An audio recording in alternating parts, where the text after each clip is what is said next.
est possible, crois seulement. Nous sommes dans ta maison de correction, ta maison où nous venons, Seigneur, apprendre pour devenir des femmes meilleures, pour plaire à Dieu et pour être, Seigneur, revêtus de la robe des noces. Seigneur, ta parole est la vérité. Et ta parole nous enseigne que là où deux ou trois sont assemblés en ton nom, tu es au milieu d'eux. Ainsi nous te prions d'être avec nous, de oindre ta parole qui va être lue, de répondre tes riches bénédictions dans les cœurs de ceux qui diront Amen à ta parole. Et surtout, que tu puisses nous visiter de manière à ce que le malade trouve la guérison, le faible soit fort, le rétrograde soit ramené dans la bergerie et que le peuple de l'Alliance puisse être encore rempli de l'Esprit, car nous devons être remplis de baptême en baptême, de fusion en fusion. Sois la phénomène, accepte-nous, mets dans nos deux côtés. Nous t'avons prié avec foi au nom du Seigneur Jésus-Christ. Amen. Bien, nous sommes debout. Nous allons lire dans Deutéronome 24, verset 19. Deutéronome 24.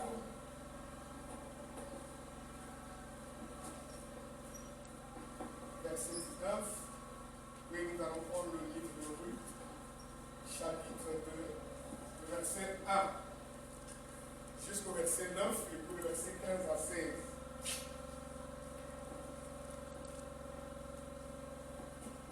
Voilà. Deutéronome 24, le verset 19, juste le verset 19, il est écrit comme suit.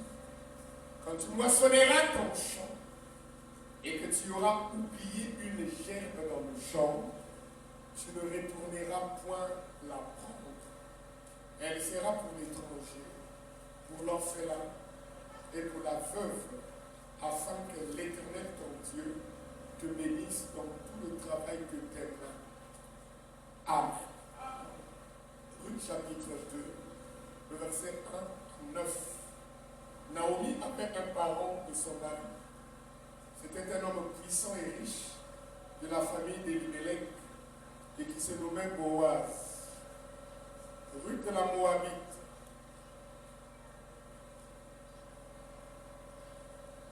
Dit à Naomi, laisse-moi, je te prie, aller glaner des épis dans le champ de celui aux yeux duquel je trouverai grâce. Et elle lui répondit, va, ma fille. Elle alla glaner dans un champ, derrière le moissonneur. Et il se trouva par hasard que la pièce de terre appartenait à Boaz, qui était de la famille d'Elimelech. Et voici Boaz vint de Bethléem, et il dit au moissonneur, que l'Éternel soit avec vous. Et il répondit, que l'Éternel te bénisse. Et Boaz dit à son serviteur chargé de surveiller les moissonneurs, à qui est cette jeune femme? Le serviteur chargé de surveiller les moissonneurs répondit, c'est une jeune femme moabite qui est revenue avec Naomi du pays de Moab. Elle dit, permettez-moi de glaner et de ramasser les épis entre les gerbes.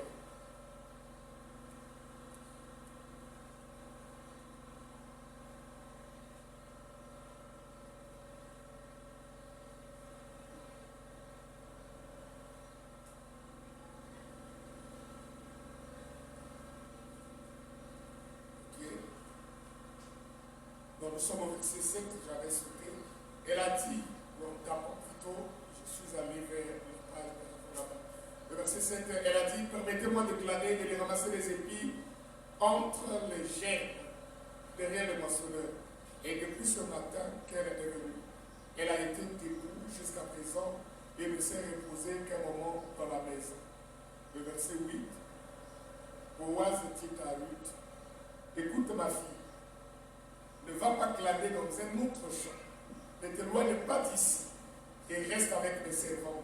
9. Regarde où l'homme moissonne dans le champ et va après elle. J'ai défendu à mes serviteurs de te toucher. Et quand tu auras soif, tu iras au vase et tu boiras de ce que les serviteurs auront puisé. Amen. Versets 15 et 16. Puis elle s'éleva pour glaner. Boaz donna cet ordre à ses serviteurs, qu'elle glane aussi entre les germes et ne l'inquiétez pas. Et même vous ôterez pour elle des germes, qu'elle dit que vous la laisserez glaner sans lui faire des reproches. Amen. Bien, vous pouvez vous asseoir. Que le Seigneur ajoute les bénédictions sur la lecture de sa parole. Soyez les bienvenus dans la maison de Dieu. J'aimerais parler ce matin sur la gerbe oubliée. Ça, c'est les références pour ceux qui prennent des notes.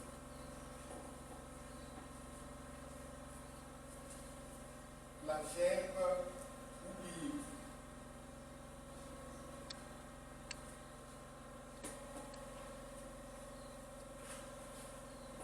La gerbe oubliée.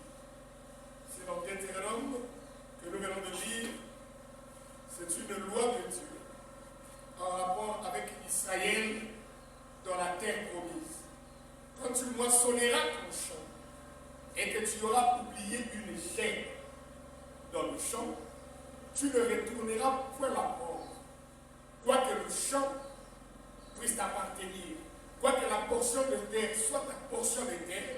Le champ, c'est toi qui l'as planté, les semailles, c'est toi qui as mis là, et c'est toi qui as fait tout ça. Mais quand ces choses-là pousseront, et que tu arriveras au temps de la moisson, que tu es allé pour moissonner ta récolte, pour récolter ce que tu as planté, et s'il arrivait que tu puisses oublier une gerbe dans ton champ à toi, le champ qui t'appartient, la portion de terre qui te revient, c'est toi qui l'as planté. Mais pendant la moisson, au moment de la récolte, s'il arrivait que tu puisses oublier une gerbe dans ton champ à toi, la loi de Dieu, en rapport avec Israël dans la terre promise, ne permettait plus aux propriétaires du champ de répartir dans le champ pour aller prendre les gerbes ou la gerbe qu'il avait oubliée. Est-ce que vous suivez ça? Cette loi ne s'appliquait pas à Israël en Égypte. Écoutez-moi très bien. Cette loi ne s'applique pas à Israël dans le désert. Mais cette loi du Deutéronome 24, 19 s'applique à un peuple qui est dans sa propre terre promise. Israël a déjà traversé le désert. Israël a déjà quitté l'Égypte. Quand ils prennent possession du pays que l'Éternel leur a confié, alors Dieu a promulgué des lois. Il a dicté ces lois en rapport avec le peuple et comment est-ce qu'il devait gérer cette autre nation qui devait venir au milieu d'eux. Vous êtes avec moi? Tu as ton champ, tu as acheté une portion de terre, ou tu l'as eu par héritage après le partage sous Josué. Et si tu mettais le champ en valeur, ou la terre en valeur en cultivant, lorsque le moment de la moisson arrive, le temps de la récolte, j'insiste pour que vous ne puissiez pas oublier, quand le temps là arrive, tu pouvais embaucher les gens pour aller travailler dans ton champ. Donc tu pouvais aller pour la récolte. Et tu as récolté. Mais s'il arrivait que tu puisses oublier une gerbe dans ce champ qui t'appartenait, la loi t'interdisait de répartir dans ton champ à toi pour aller récupérer ce que tu as oublié. Car ce que tu venais d'oublier dans le champ qui t'appartient ne te revenait plus. Est-ce que vous êtes avec moi? Et la Bible dit, tu ne retourneras pas la prendre. Voyez, je répète, quand tu moissonneras ton champ et que tu auras oublié une gerbe dans le champ, tu ne retourneras pas la prendre. Elle sera pour l'étranger. Dites Amen. Pour l'orphelin et pour la veuve, afin que l'Éternel, ton Dieu, te bénisse dans tout le travail de tes mains. J'ai mon champ, j'ai investi, j'ai planté. Au moment de la récolte, quand je vais récolter, et s'il arrivait que j'oublie quelque partie là-bas, c'est terminé. Je n'ai plus le droit de répartir dans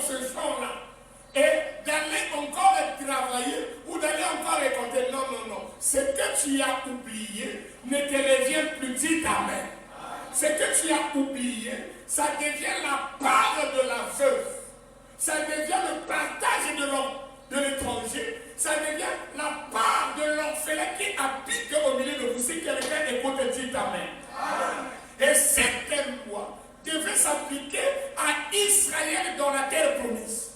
C'est pourquoi, dans le spirituel, vous voyez, Dieu a réparti son retour en plusieurs parties.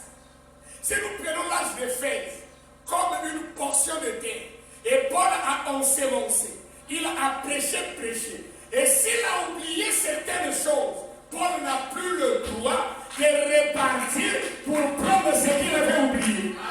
Et c'est ainsi tout au long des âges, jusqu'au dernier âge de l'Église. Tous les messagers qui sont venus à tout Europe, ils ont prêché, mais il y avait un élément surnaturel qu'ils avaient oublié. Et dans les derniers jours, un ministère devait venir. Je veux écouter un amen. Et ce ministère a remarqué, ça ne sera pas sur un juif.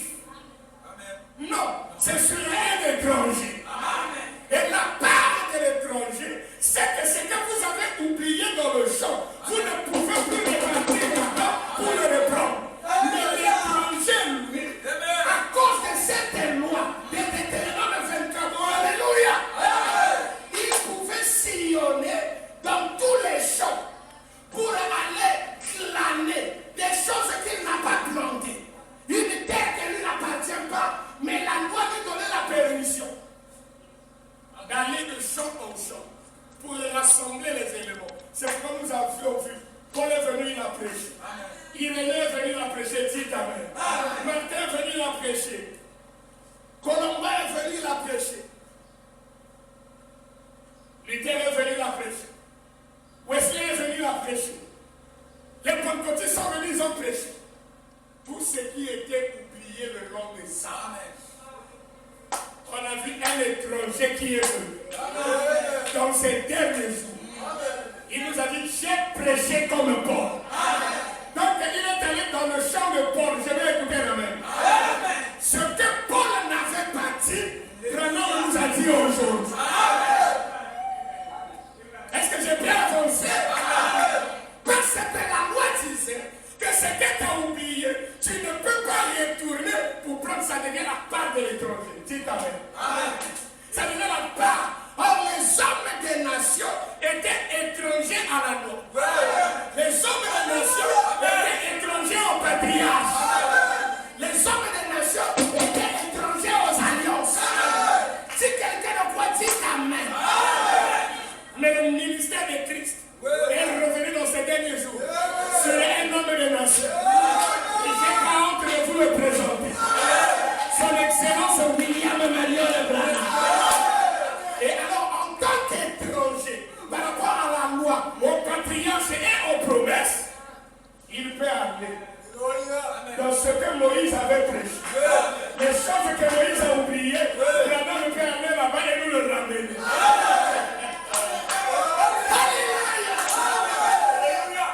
Les choses que les écrivains de la Bible ont plantées, quand ils ont fait la récolte, ils ont oublié. Mais l'étranger vient, il dit, vous voyez, on a écrit Actes des apôtres. Mais en réalité, ça ne devait pas être Actes des apôtres. Il dit, ce sont les actes qui sont écrits par les apôtres. L'écrivain a écrit que l'ange Gabriel a rencontré Marie au 6e mois. Mais l'étranger est venu. Il a regardé. Il a dit, c'était lundi à 17h. Marie venait de faire la lessive. Et Gabriel dit amen. C'est ça la loi de Dieu. Au sujet de la chair, laissons d'abord les événements d'aujourd'hui. Voyageons. Vous êtes avec moi? Il y avait un monsieur qui s'appelait Elimelech. Si tu as dit amen. Et sa femme s'appelait Naomi. Si vous êtes avec moi, dites amen. Tous deux habitaient à Bethléem. En Bethléem, c'est la maison du pain. Le pain de Dieu. Si c'est vrai, dites amen. Et ils étaient là prospères. jusqu'à ce que les problèmes ont commencé à surgir avec les... Et ils ont commis une erreur grave. Ils ont quitté Bethléem en Juda. Et ils sont allés séjourner dans une dénomination sans parole, à Moab pendant 10 ans. Mais Dieu ne bénit Israël que dans sa propre patrie. Et Dieu ne bénira l'épouse que dans sa patrie, le message de l'heure. Il n'y a pas de prospérité pour un vrai croyant en dehors de la parole. Le poisson n'a de survie que dans l'eau. Si vous le sortez de l'eau, il ne va pas vivre longtemps. Un véritable chrétien, quand vous le retirez de la parole, il rétrograde, il meurt. Il ne peut pas prospérer dans le péché. Je veux écouter la main. Ils sont allés dans Moab, une dénomination. 10 années. Et là-bas, les deux enfants, Maclon, est-ce que c'est votre Bible? Et Kiljan, est-ce que vous aimez la Bible? Ce que je veux vous dire là, vous allez voir, ce n'est pas ce que les moissonneurs ont glané. C'est ce qu'ils ont oublié dans les champs. Et alors l'étranger va entrer dans différents champs pour récupérer ce qu'ils ont oublié. Et quand elle rassemble ça, ça devient la nourriture pour elle. Personne ne va lui dire, madame, viens d'abord ici. Oh, toi la veuve là, viens ici. Qu'est-ce que tu as? Toi, tu as eu les épis là-haut. Toi, tu as eu les mangues là-haut. Tu n'as pas de champ, tu es une voleuse. La Bible dit, Boaz lui-même a dit au moissonneur de ne pas faire des reproches à Ruth. Ruth va clamer derrière les moissonneurs. Elle va prendre ce qu'elle aura à prendre. Aucun moissonneur ne s'élèvera pour lui faire des reproches. C'est un ministère de l'infaillibilité. Ce qu'elle fait, personne ne s'élèvera pour contester ça, parce que c'est le ministère de la pierre de fait. Il a le pouvoir de l'infaillibilité. Ce qu'elle fait, aucun moissonneur ne lui fera des reproches. D'ailleurs, Boaz a dit à ce moissonneur de ne pas la toucher. Ce ministère des derniers jours est à 1 million de kilomètres d'un an de prophétie. Quand quelqu'un prophétise, il faut qu'il y ait 3 témoins qui puissent lui faire des reproches pour juger la prophétie, pour examiner. Mais devant un prophète, il n'y a pas de juge.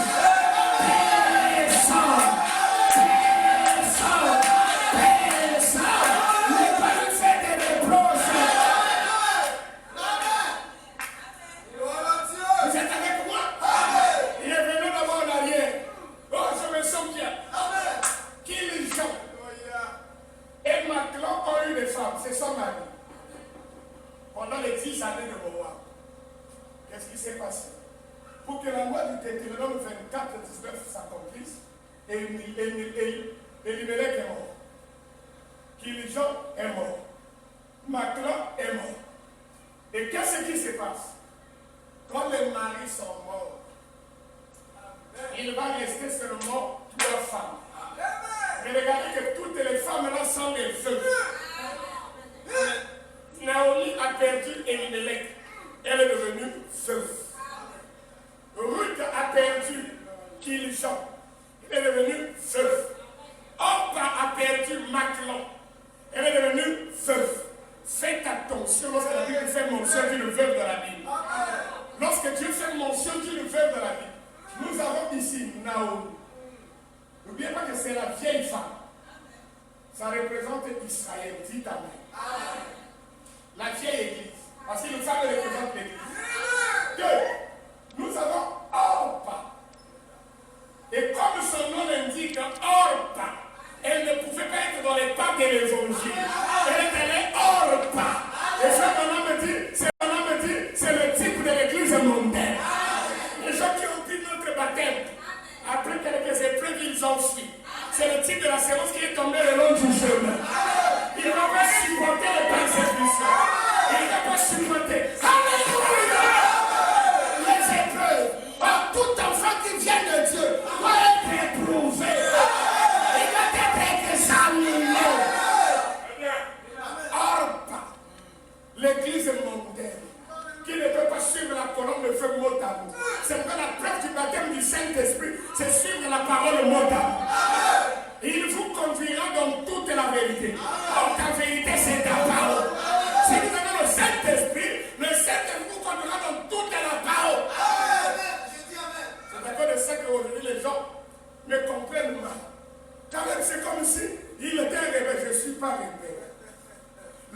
message est un, dit amen.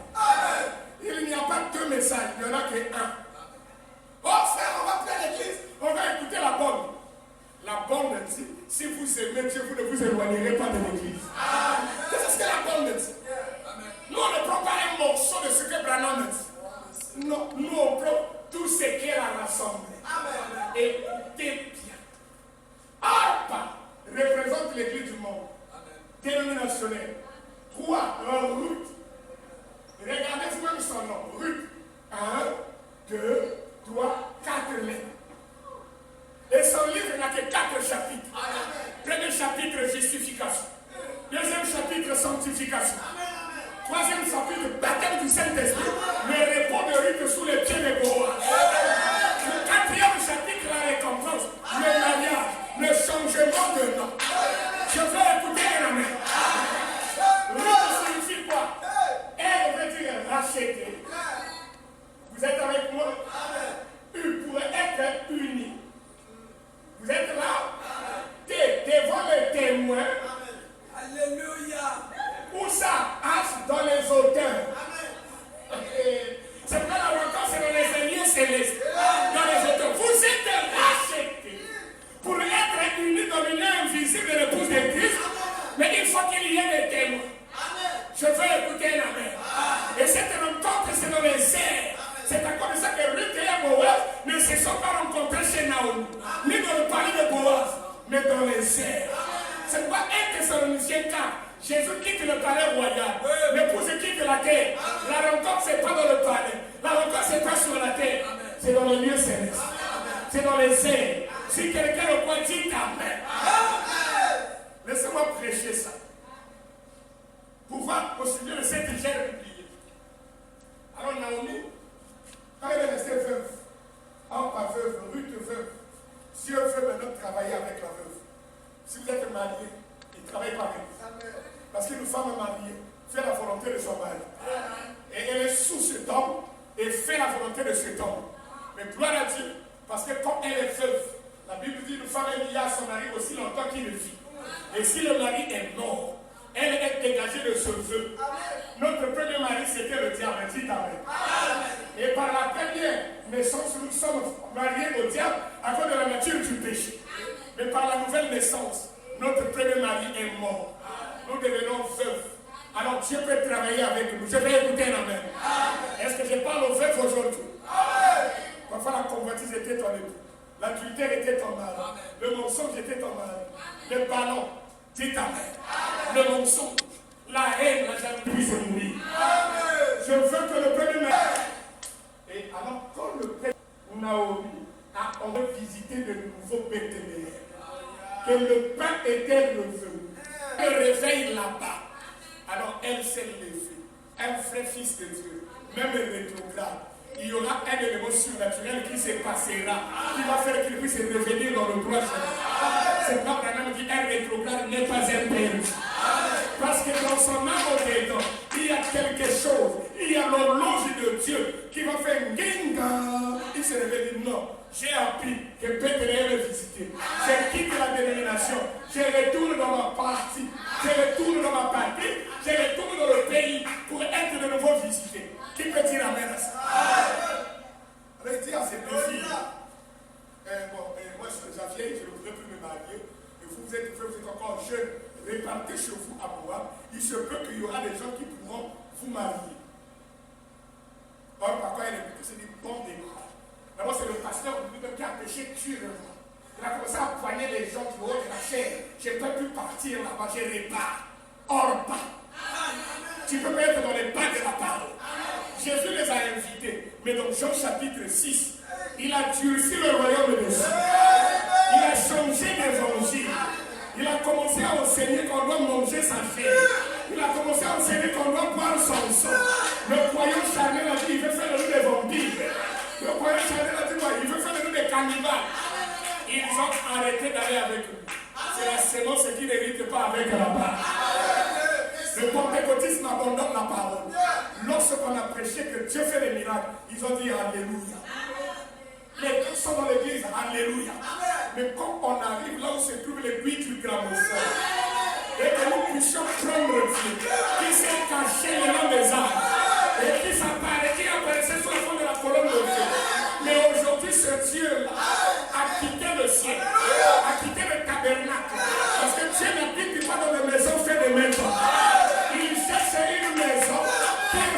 en lui-même. Qu'est-ce qu'une maison fait de main d'homme? C'est ce bâtiment. Qu'est-ce qu'une maison fait de main d'homme? C'est votre corps, né par papa et maman. C'est fait de main d'homme. Un homme et une femme se réunissent et puis un enfant naît. Mais il y a une maison qui n'est pas faite de main d'homme. C'est la maison dans la maison. C'est pour ça qu'on a caché la porte dans la porte. Vous devez traverser la chair. La maison fait de main d'homme. Pour entrer dans l'âme. Cette maison qui n'est pas faite de main d'homme. Ce Dieu Jéhovah a quitté la tente et fait le pain et blé. Écoutez son voyage. Il marchait avec eux en haut, colonne de feu. Il s'est fatigué. Il dit, je suis tellement resté en haut. Depuis que je suis descendu pour délivrer Israël. Je marche en haut. Je n'ai pas de repos. Il a dit, décrète un jour qu'on appellera journée sabbatique. Pour que vous ayez du repos. Parce que moi, Dieu, quand j'ai travaillé dans mes habitudes, je me repose le 7e jour. Et si j'ai créé le premier jour, le 2e jour, le 3e jour, le 3e jour, le 4e, le 5e, le 6e, je suis marché au milieu de 7 chandeliers depuis le premier jour des fêtes. Smyrne, Pergame, Thyatire, Sardes, Philadelphie. Là, on dit ça, c'est le 7e. En réalité, je voulais me reposer. Et quand je voulais entrer dans ma maison pour me reposer, la dérénation m'a mis dehors. C'est pourquoi je me tiens à la porte. Et je frappe. Si quelqu'un entend ma voix, et quand il a commencé à frapper dans cette tâche, le premier à entendre sa voix, c'est William en arrière de la vie. Alléluia! C'est pourquoi Dieu en haut, il est venu entrer dans une tente et faire des pots de blé. Après, il a trouvé que la maison, là, c'était une maison de désert. Il dit, Salomon va bâtir. Et quand Salomon a bâti, Dieu est descendu sous forme de la nuit. Maintenant, après, Salomon lui-même s'est interrogé.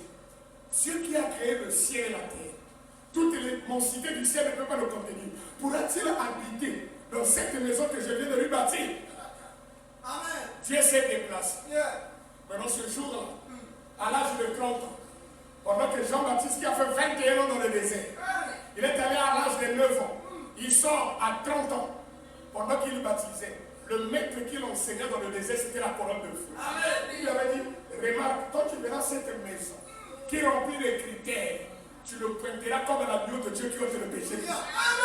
Et voilà pourquoi quand Jean l'a vu, il a dit, voici la colonne de feu qui conduisait les enfants d'Israël en haut.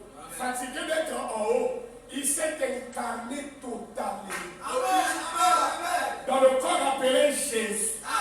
Et Jésus est devenu le tabernacle humain du Dieu vivant.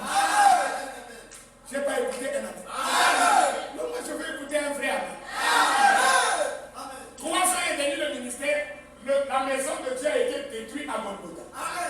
Dieu prend la maison, il l'amène là-haut. Et le Saint-Esprit est encore revenu au-dessus des gens. Au-dessus des gens. Et tout au long des âges, il est fatigué. Il veut maintenant qu'il y ait une maison où il peut entrer.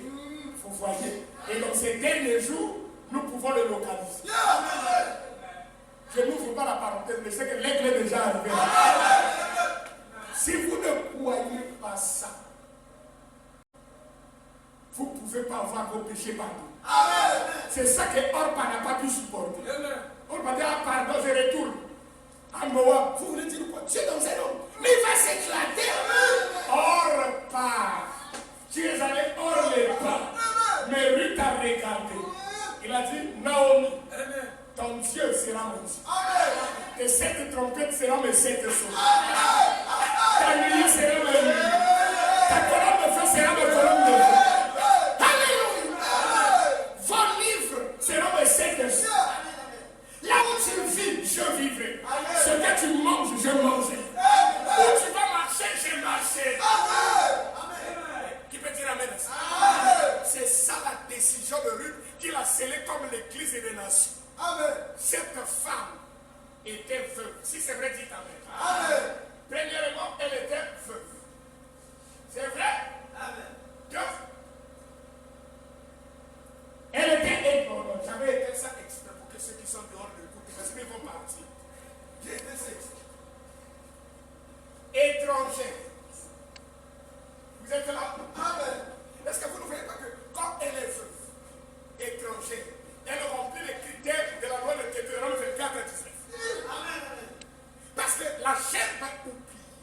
c'est la part qui revient à la veuve, c'est la part qui revient à l'étranger. Lorsque vous aurez fait votre champ, c'est votre champ à vous, c'est vos graines à vous, c'est vous qui avez planté. Mais quand vous récolterez, si vous n'avez plus le droit de repartir là. Parce que ce que vous avez oublié, c'est la part de la veuve, c'est la part de l'étranger. Et Ruth en elle-même englobe et la veuve et l'étranger. Dites amen. Frère Branham, est-ce qu'on peut lire ça? Vous êtes avec moi?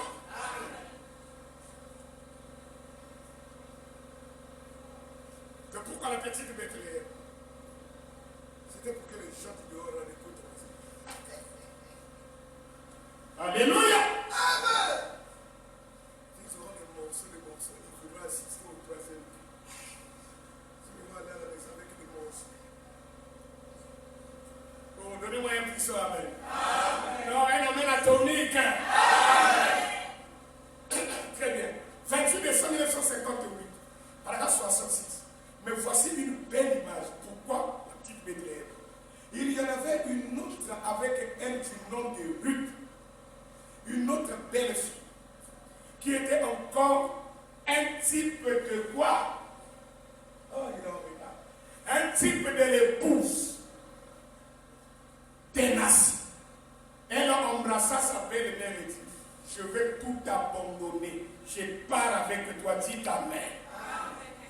Est-ce que ce matin, il y a des gens qui peuvent faire cette confession de foi? Je vais tout abandonner. Je pars avec toi. Je vais partir avec toi. Que ton peuple soit mon peuple. Beaucoup de gens ne veulent pas venir dans le musique. L'église ne va pas. Dès que tu rentres là-bas, tu dois abandonner tes amis. Oui. Tu abandonnes tes amis là pour que mon peuple devienne ton peuple. Mes soeurs deviennent tes soeurs. Mes frères ont dit amen. Que ton Dieu soit mon Dieu. Où tu mourras, je mourrai. Où tu seras enseveli, je serai enseveli. C'est cela. C'est ce que Dieu veut. Non pas aller jusqu'à la frontière comme en bas. Faire la moitié du chemin.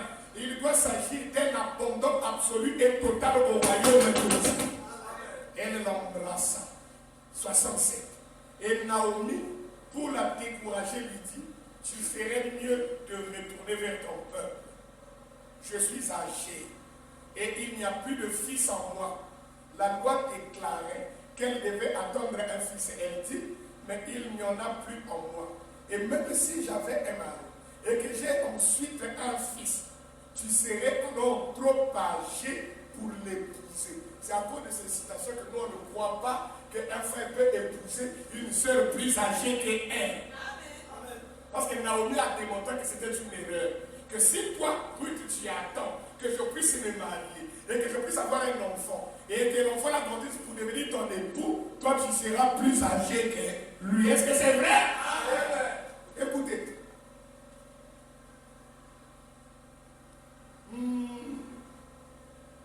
Tu seras alors trop âgé pour l'épouser. Donc retourne vers ton peuple. Retourne vers ton peuple. Mais est-ce que Ruth a accepté? Mais Ruth dit, je ne retournerai pas.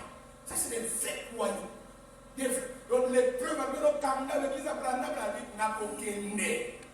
Si on se sépare à cause de la parole, on se sépare. Une foi enracinée, fondée, une foi parfaite était entrée dans le cœur de Ruth. Elle dit, je vais avec toi. Et elle s'attacha à elle. Elle se compronna à elle. Je serai là où toi tu seras. J'aime cela. Ruth, c'est le type de l'époux des nations. Est-ce que c'est Frère Branham qui l'a dit? Maintenant, l'époux des nations est représenté par qui? Par William Marion Branham. N'oubliez pas que dans une vision, un homme peut représenter tout le monde. Comme Jean représentait l'épouse dans l'île de Patmos. Alors, ils sont comme quand ils arrivent, Orpa est répartie. On parle plus de Orpa dans la Bible parce qu'elle a abandonné le message. Elle est répartie dans la démon. L'église a dit, je répare pour moi. Orpa, tu peux partir. Tu as pris notre baptême, tu peux pourtant répartir. Mais Ruth a dit qu'on resserre le royaume de Dieu, qu'on mette des épreuves et des difficultés, elle est prédestinée à être Ruth.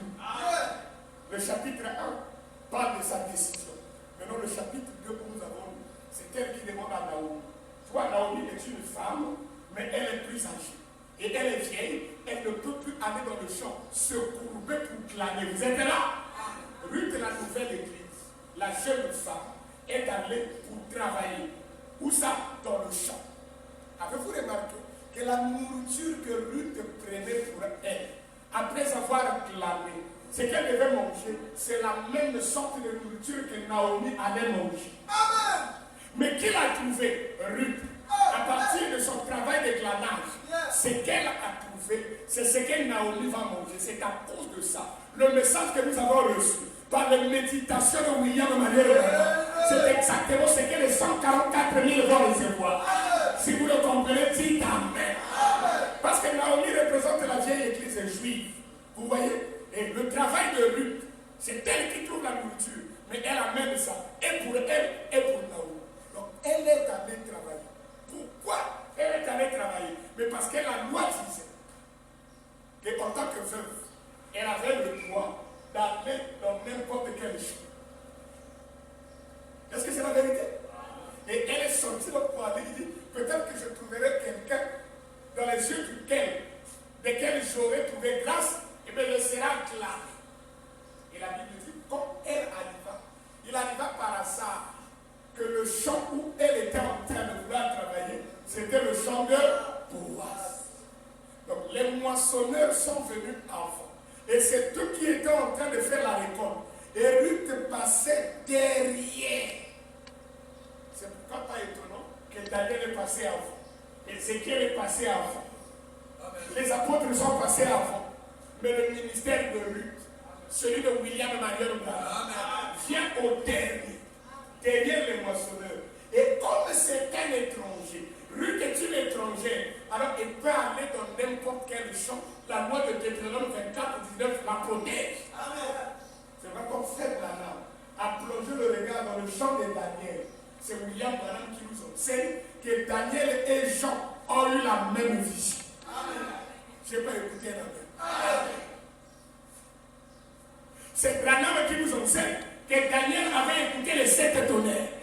Qu'il voulait l'écrire. On lui a dit, laisse ça. Omet ça. Le verbe omettre, c'est oublier. Et quand ils ont oublié, parce que le ministère d'Apocalypse 10-17 allait revenir, afin que ce que Daniel et Ézéchiel ont oublié, afin que ce que Jean a vu, mais qui lui a été pas permis d'écrire, il devait omettre ça.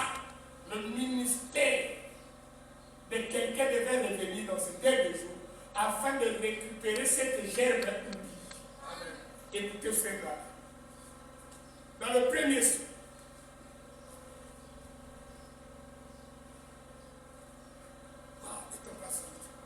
premier son. Est-ce que quelqu'un comprend quelque chose? Frère Branham a dit.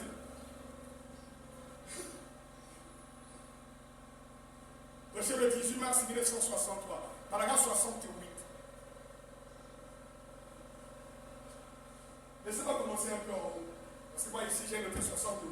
Remontez un peu, je veux voir. Mais quelqu'un comprend ici. Remonte.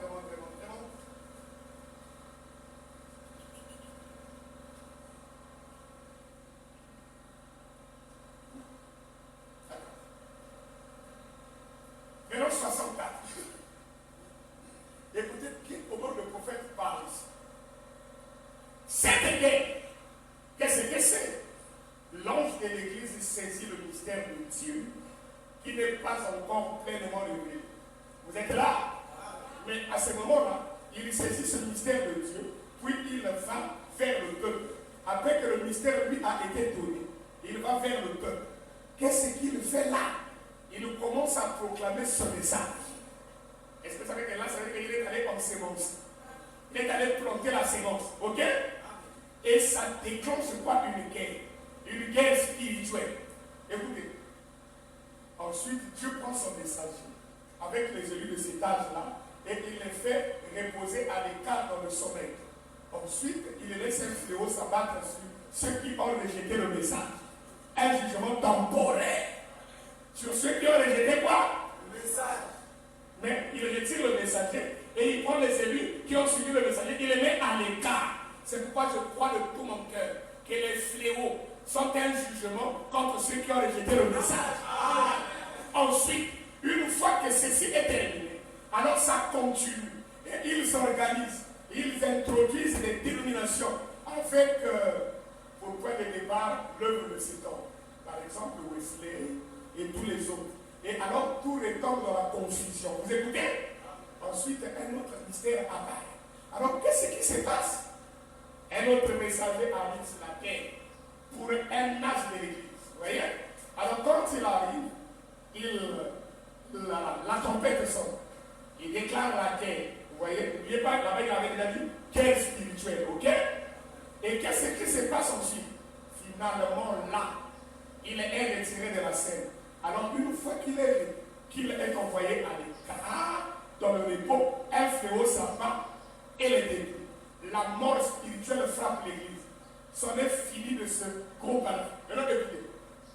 Ensuite, il passe à un autre. Oh, c'est un plan prolongé. Finalement, est-ce que tout le monde sait que cet adverbe-là, finalement, ça veut dire à la fin? C'est ça, non? Finalement, signifie à la fin. Vous êtes d'accord? On en arrive à ce dernier ange. Vous connaissez le dernier ange? Il y en a combien? 7. Le dernier, c'est donc le 7e. Finalement, on en arrive à ce dernier ange. Or, lui, écoutez, il n'a pas de mystère particulier. Quand on arrive, le premier ange avait un mystère. Le deuxième en avait. Mais le 7e, il n'a pas de mystère particulier. Mais qu'est-ce qu'il fait? Mais il rassemble tout ce qui a été perdu dans les autres âges. Le 7e ange, William Marion Branham, n'a pas de mystère particulier, mais tout ce qui a été perdu au cours des âges, il les rassemble. Tout ce qui a été oublié, lui les rassemble. Ainsi la gerbe que tu as oubliée pendant la récolte, tu ne peux plus retourner, car ça sera la part de l'étranger qui habite au milieu de toi. Ça sera la part de la veuve. Mais il rassemble tout ce qui a été perdu dans les autres âges. Écoutez, toutes les vérités qui n'avaient pas encore été véritablement révélées. Vous voyez, dans le cours de la révélation, qui peut dire Amen? Un puissant Amen. Et il révèle ces choses-là dans son jour. Si vous voulez le lire, c'est là, dans Apocalypse 10, 1 à 4 environ, que vous le trouverez. Très bien. Voyez, il prend le livre et celui des sceaux et il les brise et les montre au 7e ange. Car le ministère du 7e ange, c'est uniquement ceci, virgule, les mystères de Dieu. Or, nous venons de voir les actes de l'Église, avec l'histoire même, et nous l'avons démontré. Voyez, c'est le message de l'ange de la 7e Église. Donc, il révèle tous les mystères qu'il y a eu dans le passé, toutes les choses du passé. Apocalypse 10, c'est 1 à 7. C'est ce qui doit arriver. Maintenant, souvenez-vous, au jour du 7e ange, quand il sonnera, qu'il fera retentir la trompette de l'évangile, il doit mener à terme tous les mystères de Dieu. C'est pourquoi c'est Ruth qui est allée clamer. Donc elle a rassemblé tout ce que les moissonneurs avaient oublié le long des âges. Ce ministère-là de Ruth est revenu dans ces derniers jours. Remarquez, c'était une femme étrangère. Et notez que c'était une veuve. Et ainsi, elle remplissait les critères de Deutéronome 24 à 19. Quand tu auras fait ta récolte pendant la moisson et que tu as oublié de moissonner une gerbe, tu ne retourneras plus dans ton champ pour reprendre cette gerbe-là. Car pour que tu sois prospère dans ce que tu feras dans le pays, ce que tu as oublié, ça deviendra la part de l'étranger qui habite, qui séjourne au milieu de toi. Ça sera la part de l'orphelin. Ça sera la part de la veuve. Et ainsi remarquez, Ruth est allée. Comme au hasard, elle se retrouva dans le champ de Boaz. Est-ce que c'est la vérité? Quand Boaz est descendu, il est allé se renseigner auprès du maître des moissonneurs. Lisez bien la Bible. Il a dit Shalom. Que l'Éternel soit avec vous. C'est pourquoi quand Boaz est descendu le 28 février 63, il a dit à l'épouse Shalom. Amen. Et quand il descend, il va voir le maître des moissonneurs. Quand cette constellation est descendue, c'était 7 à 11, mais il y avait un ange terrestre qui était en bas. Le maître des moissonneurs. Il organise une séance de questions et réponses avec le maître des moissonneurs. Mais à qui appartient cette jeune femme? C'est le maître des moissonneurs qui doit dire à Boaz au sujet de à qui appartient cette jeune femme. C'est pourquoi l'Église de Dieu vivant. Moi je crois de tout mon cœur que Christ demandera à William Branham à votre sujet. C'est pourquoi frère Branham me dit que c'est lui qui va répondre. C'est lui qui doit rendre compte. Et vous, tout ce que vous avez à faire, c'est de répéter uniquement ce que Dieu répond. C'est une femme moabite qui est rentrée ici avec Naomi. Alléluia. Et Boaz a dit, ok, Ruth, reste ici. Demeure ici. Travaille. Vous êtes avec moi? Ne va plus dans aucun autre champ. Reste ici. Est-ce que c'est ce que la Bible dit? Est-ce que nous avons lu ça? Laissez-moi lire ça encore. Ruth chapitre 2, le verset 8. Boaz a dit à Ruth, écoute ma fille, ne va pas glaner dans un autre champ. Ne t'éloigne pas d'ici et reste avec mes servantes. Ô tabernacle de l'agneau, ne va plus glaner dans un autre champ. Dès que tu rencontres le message, dès que tu as lu le message, je t'interdis d'aller fréquenter les dénominations. Tu vas avoir la diarrhée spirituelle, une constipation éternelle. Ils embrouillent la parole, ils mélangent le petit pois avec les Corinthiens des sauvages. Vous êtes avec moi? Ruth, reste ici. Demeure dans la parole. Sois satisfait du message que tu as reçu. Ne papillonne pas d'église en église comme une prostituée qui n'a pas de repères, comme un bateau, un navire qui n'a pas d'ancrage. Le peuple de Dieu est satisfait du Dieu qu'il sert. Ainsi, ne t'éloigne pas d'ici. Écoute ma fille, ne va pas glaner dans un autre champ. Nous glanons dans le message du temps de la fin. Je ne vais pas dans le livre de la philosophie. Je ne vais pas dans le livre de l'astrologie pour voir les zodiacs et comme ça vous expliquer. Comme quand même tu es né au mois de juillet, au début, 8 juillet, alors Vincent est né le 3 mars. Tu vois, toi tu es conseil, elle est poisson. Et alors tu vois, ça ne pourra pas marcher. C'est un mensonge du diable. Frère Branham a dit ça où? Vous avez trouvé ça dans quel champ? Restez dans le champ de Boaz. Écoute ma fille, ne va pas glaner dans un autre champ. Ne t'éloigne pas d'ici. Reste avec mes servantes. Voulez-vous rester avec les servants de Boaz? C'est pourquoi vous devez rester avec les glaneurs. Vous devez rester avec le moissonneur. Et comme Branham est venu, j'ai prêché comme Paul. Donc il est resté avec ce que Paul a prêché. Si c'est la vérité, dites Amen. Le ministère de Ruth, elle ne s'éloigne pas de la parole. Elle reste dans la parole. Et elle passe derrière les moissonneurs. C'est que les moissonneurs ont oublié le long des âges. Et elle peut passer là. Elle vérifie dans le champ de Paul. Et elle prend un peu. Vérifie dans le champ d'Irénée. Il prend. Dans le champ de Martin. Il prend. Et quand il rassemble les oublis de cet âge, ça forme la révélation de Saint-Esprit. Et nous avons la gerbe au complet. Cette gerbe a oublié. Le message que les anciens n'ont pas pu voir. Le message que les prophètes n'ont pas pu voir. Le message que les apôtres n'ont pas pu voir. Cette gerbe-là, c'est l'héritage de l'étranger au milieu de vous. C'est pourquoi William Marion Branham a corrigé le message de Martin Luther.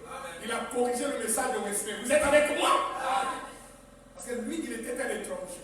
Et puis il est le dernier. Après lui, il n'y a plus un autre âge. Il peut plonger ses regards quand le message est tourné et faire ressortir ce qu'eux n'ont pas pu voir.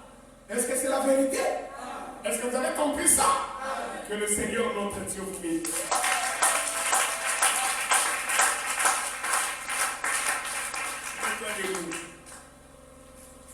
Alléluia. La chair d'un bouclier, l'héritage de l'étranger, demeurant au milieu de vous, avec nos yeux fermés.